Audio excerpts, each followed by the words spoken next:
Pernahkah kamu bergembira dalam hidup ini? Bagaimana caramu untuk bergembira, dan bagaimana agar kegembiraan itu tetap ada dalam hatimu? Raja Salomo pernah berkata bahwa hati yang gembira adalah obat yang manjur, tetapi semangat yang patah meremukan tulang-tulang. Kata bijak lain juga berkata bahwa dunia adalah komedi bagi mereka yang mensyukurinya, atau tragedi bagi mereka yang meratapinya. Sebagian orang tanpa sadar telah membiarkan dirinya bermuram durja sepanjang hari. Orang-orang yang tidak bergembira di dalam dunia ini dapat terbagi di dalam 3 golongan. Golongan pertama adalah mereka yang ditimpa sesuatu kesusahan yang tidak terelakkan. Golongan kedua adalah orang-orang yang tidak mau melupakan atau mengatasi kesusahan-kesusahan yang sebenarnya sangat mudah diatasi. Sedangkan golongan yang ketiga adalah orang-orang yang cenderung menimbulkan kesusahan itu sendiri. Biasakanlah bergembira. Mulailah setiap hari dengan hati yang riang. Karena kesedihan yang tidak beralasan adalah bagaikan parasit yang mengisap darah kebahagiaan. Cara untuk bergembira dan tetap bergembira sebenarnya tuh kaks suka diks, tapi kaks takut diks punya kaks.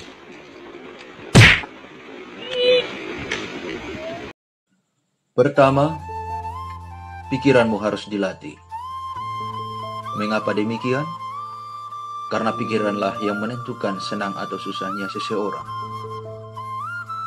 Bagi salah satu bangsa di Asia, rusa yang sudah dibusukkan di dalam guci adalah makanan yang paling istimewa. Lebih busuk baunya, lebih senang mereka. Ini biasanya disediakan untuk suatu pesta besar.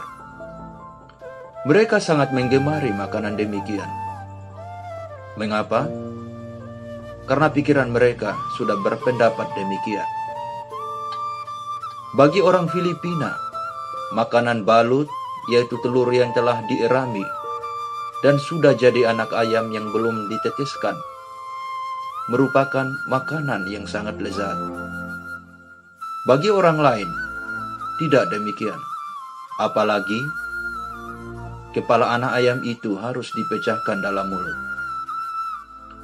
Jika pikiran sudah terdidik bahwa makanan seperti itu dianggap sedap, tentu tidak menjadi persoalan.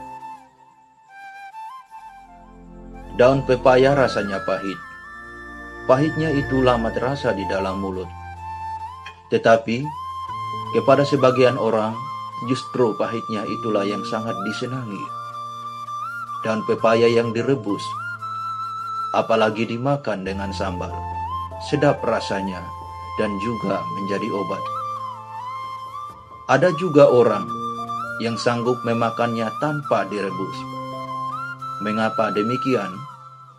Karena pikiranlah yang telah menentukan enak atau tidaknya sesuatu makanan. Hal yang kedua adalah pikiranmu harus dialihkan. Salah satu contoh, di Tapanuli, jika mata seorang anak kecil terasa pedis karena digosok-gosokkannya dengan tangan yang tidak bersih, ibunya menaruh garam ke mulut si anak, dan anak itu jadi diam dari tangisnya. Mengapa demikian? Sebab konsentrasi pikirannya berpindah dari mata ke mulut karena garam itu.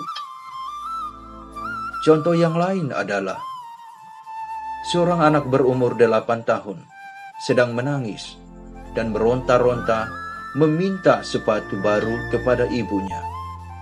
namun ibunya belum mau membelinya sepatu karena uang belum cukup, dan lagi anak itu masih mempunyai sepatu yang cukup baik.